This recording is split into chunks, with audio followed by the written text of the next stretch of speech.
बिस्मिल्लाहिर्रहमानिर्रहीम। अस्सलाम वालेकुम डियर 10th क्लास। आज हम फिज़िक्स क्लास में पढ़ेंगे echo. Too much interesting topic है, मज़े का टॉपिक है, तो आज हम इसको डिस्कस करते हैं। तो सबसे पहले हमें जो है वो थोड़ा सा रिवाइज कर लेते हैं, रिफ़्रेश कर लेते हैं हम साउंड को, कि साउंड किसे कहते हैं। कि साउंड जो है जब कोई ऑब्जेक्ट वाइब्रेट करती है उसकी सरफेस, तो ड्यू टू वाइब्रेशन आवाज़ पैदा होती है, साउंड पैदा होती है। जो साउंड वेव्स होती हैं एक्चुअली ये मैकेनिकल वेव्स होती हैं। हमने टाइप्स ऑफ वेव्स में इसको डिटेल से डिस्कस किया था। मैकेनिकल वेव्स की फर्दर टू टाइप्स होती हैं। एक को हम ट्रांसवर्स वेव्स कहते हैं और दूसरे को हम लॉन्गिट्यूडनल वेव्स कहते हैं। ट्रांसवर्स वेव्स में पार्टिकल्स जो हैं अप एंड डाउन, हम कहेंगे कि प्रोपगेशन ऑफ वेव्स के जो पार्टिकल्स हैं वो मूव करते हैं परपेंडिकुलर, ठीक है, 90 के एंगल पे जो है वो उनकी मूवमेंट होती है। और जबकि लॉन्गिट्यूडनल वेव्स की जब हम बात करते हैं तो इसमें क्या होगा, पार्टिकल्स मूव करेंगे along the direction of the propagation. हम किसके पार्टिकल्स मूव करेंगे along the direction of the propagation, कैसे, from left to right, by due to creation of rarefaction and compression. यही पढ़ा था हमने। एनीबॉडी, अब थोड़ा सा मैंने इसे समराइज किया है। कोई स्टैंडर्ड बच्चे खड़ा होकर थोड़ा सा मुझे इसको थोड़ा सा रिवाइज करें। यस, सही, ओके। नंबर 1 क्या है, मैकेनिकल वेव्स की टाइप्स कितनी होती हैं, 2 टाइप्स होती है। उसके फर्दर हम क्या कहते हैं, longitudinal waves and, okay, good. चलिए लेट्स स्टार्ट। साउंड क्या है, sound is produced due to vibration और वाइब्रेटिंग द ऑब्जेक्ट। अब ये ट्रैवल कैसे करती है, इसको ज़रूरत होती है किसी न किसी मीडियम की, ये उसके बगैर जो है वो ट्रैवल नहीं कर सकती। साउंड वेव जो है, अगर हम इनकी बात करते हैं तो मैकेनिकल वेव या इलास्टिक वेव जो है इस पे इसका जो है वो मोशन होती है। साउंड वेव जो है वो मैकेनिकल इन नेचर होती है। अब साउंड की आगे अगर हम फर्दर अगर हम इसको डिवाइड करते हैं लॉन्गिट्यूडनल वेव्स और ट्रांसफर वेव्स। जो साउंड है उसकी वेव्स जो हैं वो लॉन्गिट्यूडनल वेव्स होती हैं, यूं मूव करेंगी। ये इसमें हवा के अंदर, ये एयर में कभी कंप्रेशन इसमें आएगा, कभी ये रेयरफैक्शन होगा, फिर कंप्रेशन होगा, फिर रेयरफैक्शन होगा, फिर कंप्रेशन होगा, फिर रेयरफैक्शन होगा। रीज़न क्या है कि यहाँ पर पार्टिकल जो हैं वो दब जाएंगे, ये पार्टिकल अगले पार्टिकल को हिट करते हैं और ये दोबारा से बैकवर्ड मूव करेंगे, फिर उसके बाद आगे मूव करेंगे। यहाँ से क्या होगा, पहले था हमारे पास कंप्रेशन, फिर रेयरफैक्शन, फिर क्या होगा कंप्रेशन, फिर क्या होगा रेयरफैक्शन, फिर क्या होगा कंप्रेशन, रेयरफैक्शन। अब ये क्या होगा, बैक एंड फोर्थ, आगे पीछे, लेफ्ट राइट जो है वो लेफ्ट राइट जो है वो मूव कर रहे हैं। इस तरह से ट्रांसफर होगी वेव आगे की तरफ, इसमें पार्टिकल जो है वो फॉरवर्ड मूव करेंगे ड्यू टू दिस प्रोसेस। इसको हम कहते हैं लॉन्गिट्यूडनल वेव्स। नंबर 1 के साउंड जो है उस प्रोड्यूस होने के लिए एक तो वाइब्रेटिंग ऑब्जेक्ट होना चाहिए, चूँकि मैकेनिकल इन नेचर होती हैं तो इनकी मोशन क्या होगी, वो इलास्टिक इन नेचर होगी। एक टच करेगा पार्टिकल, दूसरा उसको बैकवर्ड जो है वो उसको धक्का लगाएगा, फिर वो आगे करेगा, फिर पीछे की तरफ। यूँ एक जो है वो कभी हवा के अंदर क्या होगा, वो वेव जो है कभी कंप्रेस हो जाएंगी, कभी जो है वो उसके अंदर रेयरफैक्शन का फिनोमिना जो है वो क्रिएट होगा। इस तरह से इनकी मोशन जो है वो आगे पीछे बैक एंड फोर्थ होती है along the propagation of the motion of the waves. अगर हम ट्रांसफर वेव्स की बात करते हैं तो ट्रांसफर वेव जो है उसमें पार्टिकल यूं अप एंड डाउन जो है वो मूव करते हैं। इसको हमने डिटेल जो था वो स्टडी कर लिया था। अब हम अगर स्पीड की बात करते हैं, अमूमन ये देखा गया है कि जो लाइट है वो थंडर से हमें जो है वो पहले दिखाई देती है एज कम्पेयर टू आवाज़ हमें उसने तूफान में जो है वो हमें बादल गरजते चमकते हैं तो गरज की आवाज़ जो है वो हमें बाद में सुनाई देती है, जबकि लाइट हमें जो है वो पहले सुनाई देती है।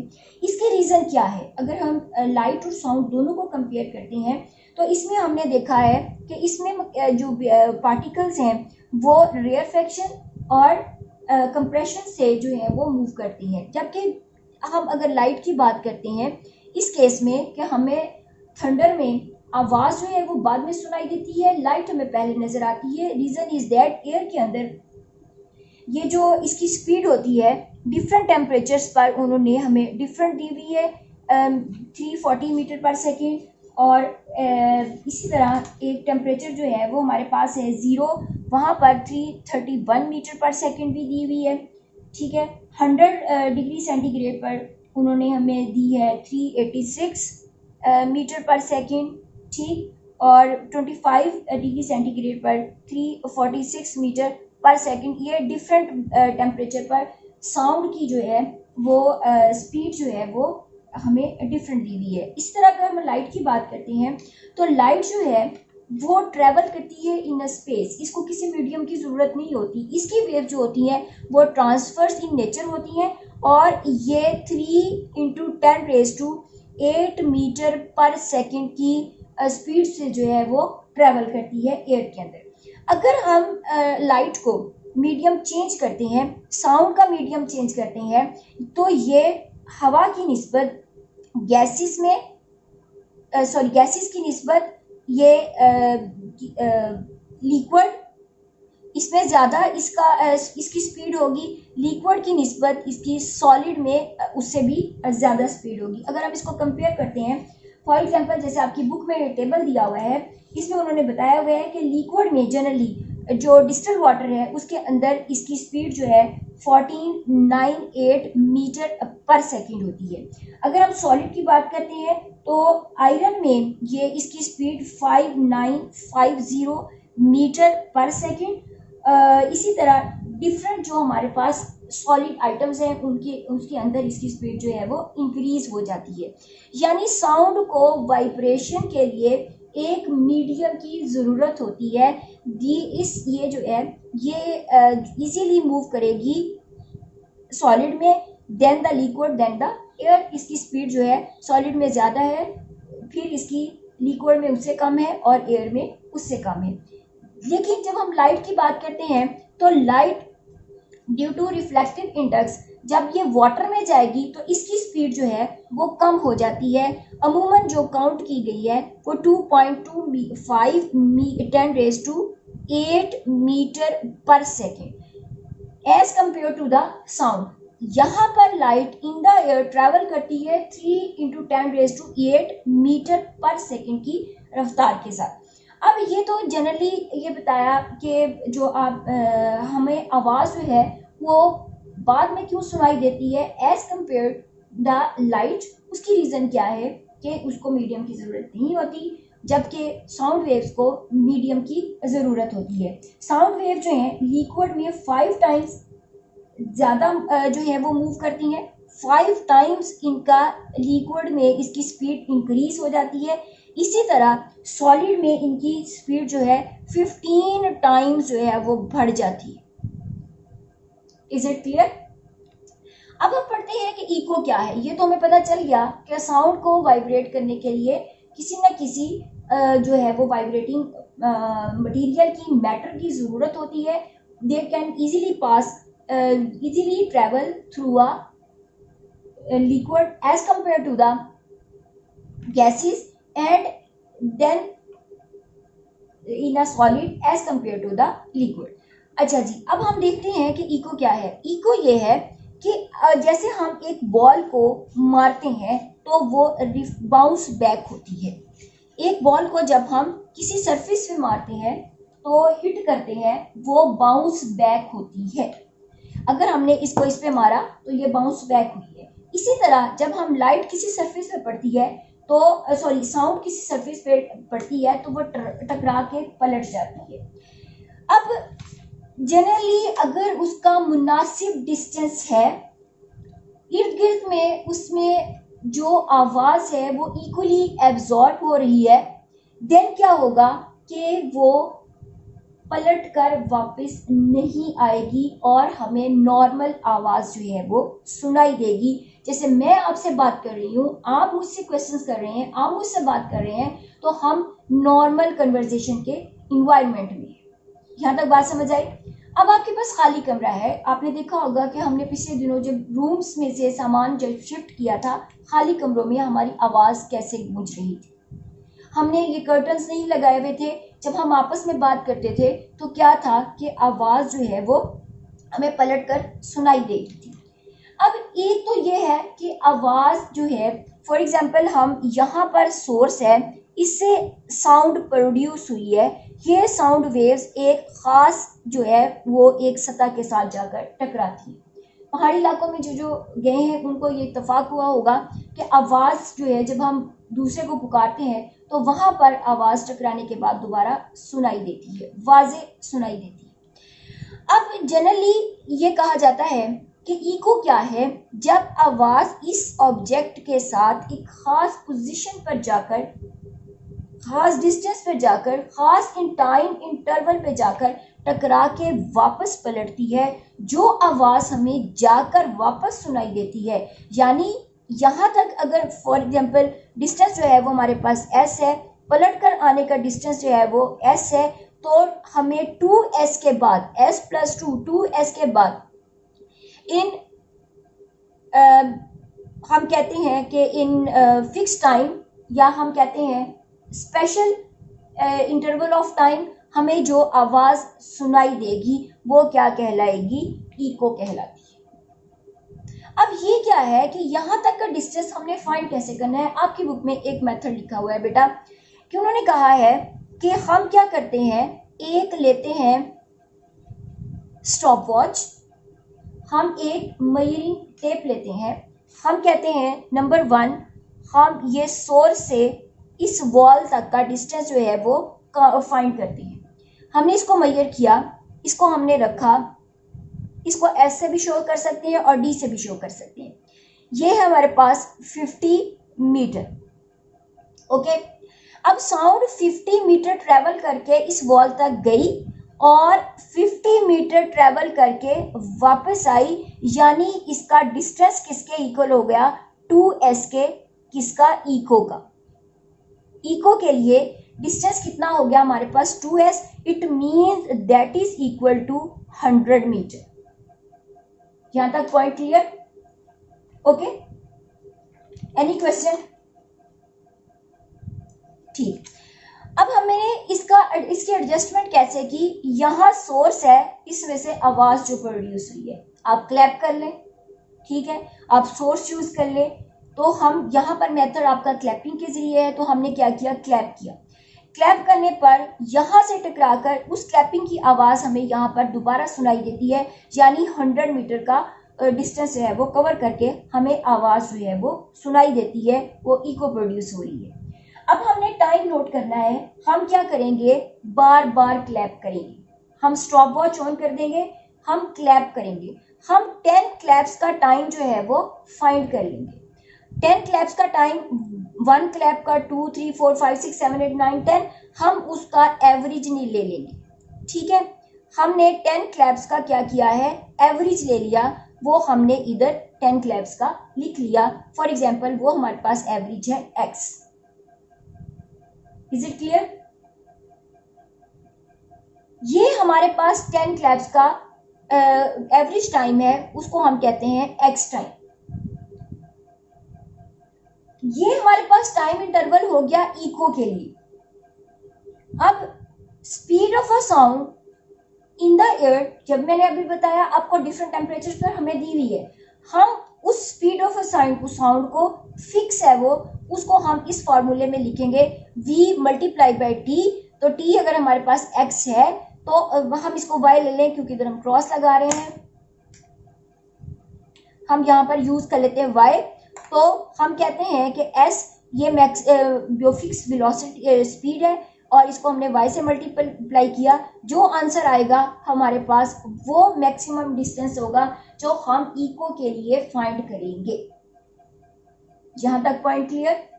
अच्छा जी, जनरली बच्चों जो इको है उसके लिए कुछ कंडीशंस हैं, ठीक? यहां तक ये मेथड समझ आ गया आपको? ये एक्टिविटी है आपकी बुक में। तो अब हम ये देखते हैं अमूमन जो कंडीशंस रखी जाती हैं वो क्या है इको के लिए। इको के लिए जनरली कुछ कंडीशंस हैं जिससे हमें पता चलता है कि आया ये इको है कि नहीं है। अगर आवाज जो हमने बोला वही हमें पलटकर सुनाई देती है then that is a equal. अगर वो जैसे हम कहते हैं कि स्प्रिंग जो है वो ऐसे ऐसे ऐसे ऐसे ऐसे मूव करता है, तो क्या होगा, वो उसकी जो है टू एंड फ्रो मोशन जो है वो बहुत ज़्यादा है। तो इसी तरह आवाज़ बार बार पलट के हमें आती है। आपने देखा है कि लास्ट टाइम हम लोगों ने जो जब फंक्शन होता है ग्राउंड में हम जब अरेंज करते हैं उसमें क्या प्रॉब्लम आती है हमें, क्या हमारी आवाज़ जो है जब कोई बोल रहा होता है वो बार बार पलट के सुनाई दे रही होती है। अगर हमने इर्द गिर्द जो है कोई ऑब्स्टेकल नहीं रखा हुआ, तो हमने कोई ऐसा मटेरियल नहीं यूज़ कर रहे कि जो उस आवाज़ को एब्जॉर्ब करके एक नॉर्मल जो आवाज़ है वो हमें जो उसको पिक करता है। अब होता क्या है कि बार बार सुनाई देने में जब आवाज़ की जो वाइब्रेशन है बढ़ जाती है, इर्ताश उसमें बढ़ता है, तो आवाज़ का बार बार पलटना जो है वो क्या कहलाएगा, रिवर्बरेशन कहलाता है। कि बार बार जो है उसके अंदर थरथराहट, उसके अंदर वाइब्रेशन पैदा हो रही है। अब हमें ये चीज़ देखनी है कि कंडीशंस इको के लिए क्या है। आया वो इको है कि रिवर्बरेशन है, अगर तो बार बार पलटेगी तो वो इको नहीं होगा। यहाँ तक पॉइंट क्लियर हो गया? दोनों में डिफरेंस पता चल गया? ओके, एनी प्रॉब्लम जरा हैंड रेज कर लें। नो, चलें जी। अच्छा जी बेटा, अब इसमें कंडीशंस क्या है? नंबर 1, अब आवाज इस सोर्स से पैदा हुई, इसने यूं इस तरफ को मूव करना शुरू किया, ये ऑब्स्टेकल है, ये वो हर्डल है जिसके साथ इसने टकराना है, ये वो वॉल है, ये वो क्लिफ है, ये वो पहाड़ी है, ये वो चट्टान है जिसके साथ इसने टकराना है।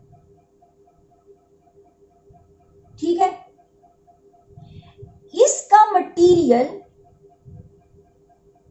स्ट्राइक जिस पे करना है, जिस पे टकराना है, यहां तक बात समझ आई है? इसका साइज हमारी साउंड वेव से ज्यादा होना चाहिए। ठीक है, इसके साउंड वेव लेंथ, जो साउंड की वेव लेंथ है उससे इसका साइज जो है वो क्या होना चाहिए, बड़ा होना चाहिए। That is greater than the sound wave. Sound wave length जो है उससे इसका साइज जो है वो ऑब्स्टेकल का मैक्सिमम होना चाहिए। एक कंडीशन। नंबर 2, हम जो बोल रहे हैं, जो हम स्पीक कर रहे हैं, हम जो बोल रहे हैं, हम स्पीक कर रहे हैं, हम शाउट कर रहे हैं, उसकी इंटेंसिटी क्या है साउंड की। अगर हम नॉर्मल बात कर रहे हैं, नॉर्मल आवाज दे रहे हैं, नॉर्मल स्पीक कर रहे हैं, तो क्या होगा, इको पैदा नहीं होगी।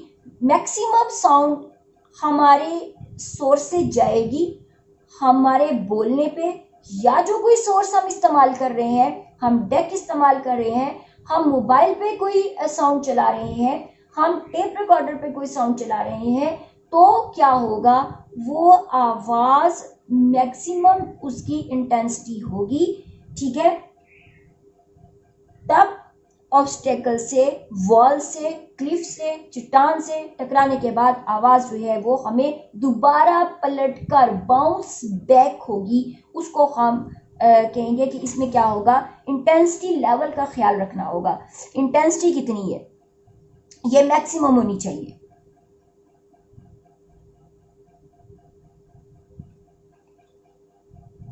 Intensity of sound should be maximum, we can say sufficient,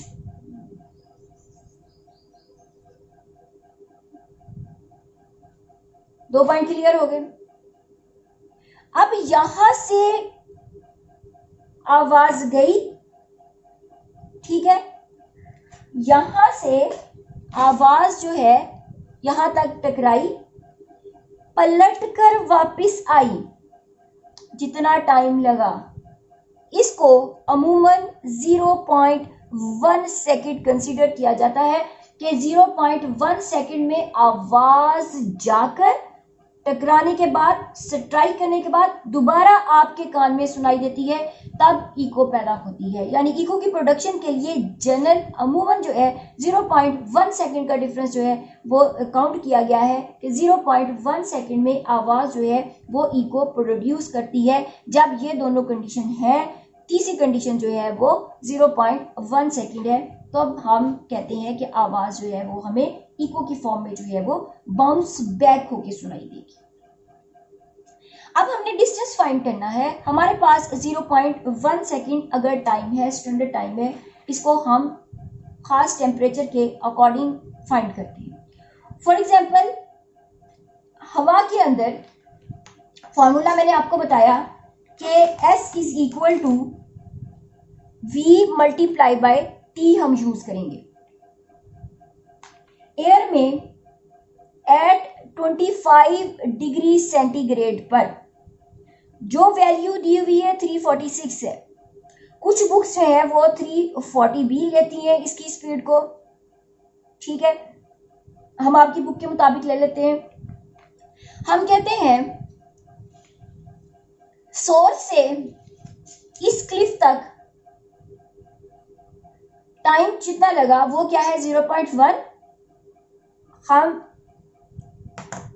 distance कितना होगा इसमें, S इज इक्वल टू, मैंने जैसे आपसे कहा ये 2S के इक्वल है, तो वैल्यूज पुट करें।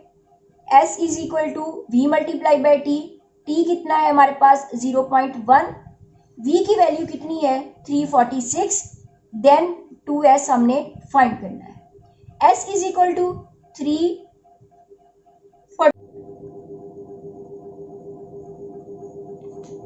ठीक है। तो अगर हम क्या करते हैं, इसको इधर जाके डिवाइड कर दे, नजर आ रहा है कि हमारे पास आ गया 34.6 divided by 2, that is equal to कितना आया 17.3 मीटर। जनरली ये कहा जाता है कि 17 मीटर पर जाकर इतने डिस्टेंस पर क्या होगा, हमें इको जो है वो सुनाई देती है। अगर हम मीडियम चेंज करते हैं, फॉर एग्जांपल हम वाटर लेते हैं,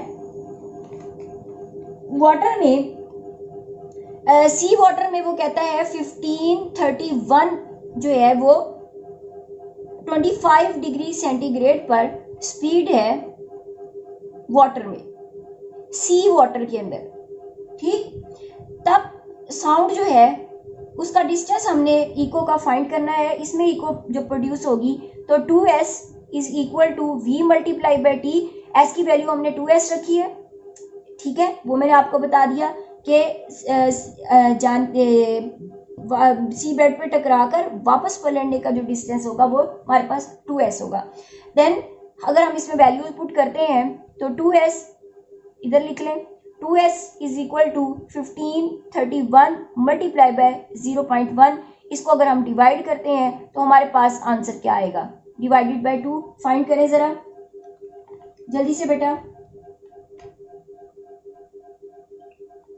यस, 1531 मल्टीप्लाई बाय 0.1, ये हमारे पास आ गया 1531 ये 0.1 divided by 2, that is equal to 76.55 जो है वो मीटर है।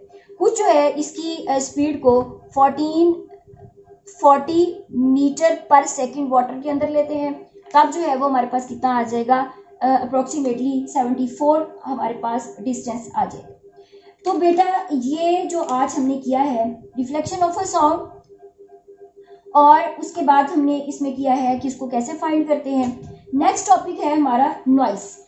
अब ये सारे का सारा कि इको कैसे पैदा होती है, साउंड क्या है, साउंड और लाइट जो है वो दोनों को हमने कंपेयर करके देखा कि कौन सी रीज़न है कि हमें साउंड जो है वो बाद में सुनाई देती है as compare to the light. Generally ये कहा जाता है कि साउंड इसलिए हमें बाद में सुनाई देती है कि उसको मीडियम की ज़रूरत होती है, जबकि लाइट वेव जो होती हैं वो स्पेस में मूव कर सकती हैं, इलेक्ट्रोमैग्नेटिक इन नेचर होती हैं और इनको ट्रैवल करने के लिए किसी भी मीडियम की ज़रूरत नहीं होती। इसकी स्पीड जो है 3 × 10⁸ मीटर पर सेकेंड होती है, जबकि एयर के अंदर जनरली जो है 346 या 340 मीटर पर सेकेंड, ये डिफरेंट वैल्यूज़ हैं एट डिफरेंट टेम्परेचर पर जो एयर के अंदर हमें दी गई हैं। अब नॉइस क्या है, एक म्यूजिकल साउंड होती है और एक होता है शोर, नॉइस। म्यूजिकल साउंड ऐसी साउंड होती है हमारे कानों पर एक अच्छा इम्पैक्ट डालती है, अच्छा असर डालती है। हम कुरान पाक की तिलावत सुनते हैं, ये हमारे अच्छा इंप्रेशन डालती है हमारी रूह तक को, ठीक है, एक सुकून सा आता है।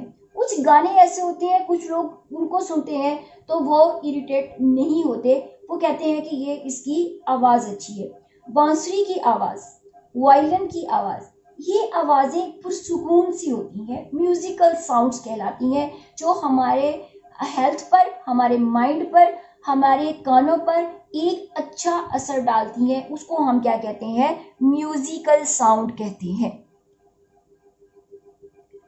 और ऐसी साउंड जो उस रेंज से ज़्यादा चली जाए, बुलंद आवाज़ में चलने वाला टाइप, ठीक है। हाँ, अगरचे ये बात है कुछ लोगों को ऊंची आवाज़ पसंद होती है, वो उसमें कंफर्टेबल फील करते हैं, लेकिन जनरली जो होता है कुछ कंट्रीज ऐसे हैं उसमें उन्होंने 85 to 90 डेसिबल जो है उसको, अगर हम वर्किंग डेज में 8 घंटे काम करते हैं, 8 घंटे काम करते हैं, तो ये लेवल जो है इसको उन्होंने noise level of noise recommend किया है, ठीक है। इससे ज्यादा कुछ हो जाएगा वो उसको क्या कहते हैं कि नॉइस जो है उसको कंसीडर किया जाता है डिफरेंट कंट्रीज। अब आवाज जो है, फॉर एग्जांपल हमारे पास ऐसी मशीनरी है, आप ऐसे इंडस्ट्री में काम कर रहे हैं जहाँ ठक पक ठक पक ठक पक ठक पक, यानी कि इस तरह का शुभ आता है। डेक की आवाज़ जो बुलंद आवाज़ में होती है वो अमूमन उसको नहीं पसंद किया जाता। गाड़ी का हॉर्न बिला वजह बजाना वो भी एक नॉइस है। बार बार चिल्लाना, चिल्ला के बात करना, ये सारी की सारी किस्में आ जाती हैं, नॉइस पोल्यूशन में आ जाती हैं। जो ऐसी आवाज़ें, अलार्म कुछ लोग ऐसा तेज़ लगाते हैं, ऐसा तेज़ लगाते हैं कि बस, तो ये भी क्या है कि वो आवाज़ भी क्या होगी, वो एक नॉइस क्रिएट करती है, एक शोर पैदा करती है। और ड्यू टू नॉइस जो हमारी फिजा के अंदर इन्वायरमेंट में डिस्टरबेंस होती है उसको हम नॉइस पोल्यूशन कहते हैं, जो बैड इंप्रेशन डालती है। अब ऐसे का जो होते हैं लोग, वो डिप्रेशन का शिकार हो जाते हैं, बार बार उनके कानों में इतनी वाइब्रेशंस हो चुकी होती हैं कि वो अपने आप को अनहेल्दी फील करते हैं। डिप्रेशन ये भी नॉइस की वजह से है। अमूमन आपने देखा होगा कि घरों में थोड़ा सा एज का भी आए तो उसमें क्या होगा, बच्चे ज़्यादा शोर करते हैं, ज़्यादा चिल्ला के बात करते हैं, झगड़ा ज़्यादा होता है, तो वो नॉइस पोल्यूशन का जो है वो कॉज होती है। और एज अ रिज़ल्ट क्या होता है, उसके नेगेटिव बैड इम्पैक्ट्स जो हैं वो हेल्थ पर पड़ते हैं। तो आज हमारा टॉपिक बहुत इजी था बेटा, सिंपल सा था कि हमने इको को देखा, फिर हमने रिवर्बरेशन देखा, इको फाइंड करने का मेथड, एक्टिविटी जो आपकी है, फिर मैंने फार्मूला यूज़ करते हुए आपको डिफरेंट जो मीडियम से उसमें फाइंड करने का बताया, नॉइस का बताया कि नॉइस क्या है, कि ऐसी आवाज़ जो एक लिमिट से हद कर जाए, यानी हम कहते हैं कि 85 से 90 डेसिबल से जो है वो ओवर हो जाए, उसको हम क्या कहते हैं कि जनरली डिफरेंट कंट्रीज़ में इसको स्टैंडर्ड कंसिडर किया है कि जो नॉइस है। तो नॉइस जो है उससे जो बैड इम्पैक्ट हमारी फ़िज़ा के अंदर आता है उसको हम क्या कहते हैं, नॉइस पोल्यूशन कहते हैं। जो डिस्टर्बेंस आती है उसकी डिफरेंट रीजंस आ जाती हैं। जो हम कहते हैं शोर जो है, चिल्ला के बात करना, डेक का ऊंची आवाज़ में चलाना, लाउड स्पीकर का बहुत ऊंची आवाज़ में होता है। शादी वगैरह में या कोई फंक्शन होता है वहाँ पर हम बहुत ऊंची ऊंची आवाज़ में जो गाने बजाते हैं, वो ना सिर्फ जो वहाँ पर मौजूद लोग होते हैं और इर्द गिर्द के जो नेबर्स होते हैं उनके लिए भी बैड इम्पैक्ट होता है। ये नॉइस पोल्यूशन है का जो है वो कॉज बनती है। ये सारी की सारी चीज़ें जो है वो किस में आ जाएंगी, नॉइस पोल्यूशन में आ जाएंगी। तो बेटा आज का टॉपिक यहीं पर हम वाइंड अप करते हैं। नेक्स्ट क्लास में नेक्स्ट टॉपिक के साथ एनी प्रॉब्लम अगर आपको हो तो बेटा आप मुझसे क्वेश्चन कर लीजिएगा और इसको पहले खुद डिटेल से पढ़ें, फिर मुझे बताएं। जहाँ से आपको समझ नहीं आई हम दोबारा से जो है इसको करेंगे और इससे रेलेवेंट जो है न्यूमेरिकल प्रॉब्लम्स इको से रिलेटेड जो है वो हम जो है वो नेक्स्ट क्लास में करेंगे। ओके, नेक्स्ट टॉपिक तक के लिए अल्लाह हाफिज़।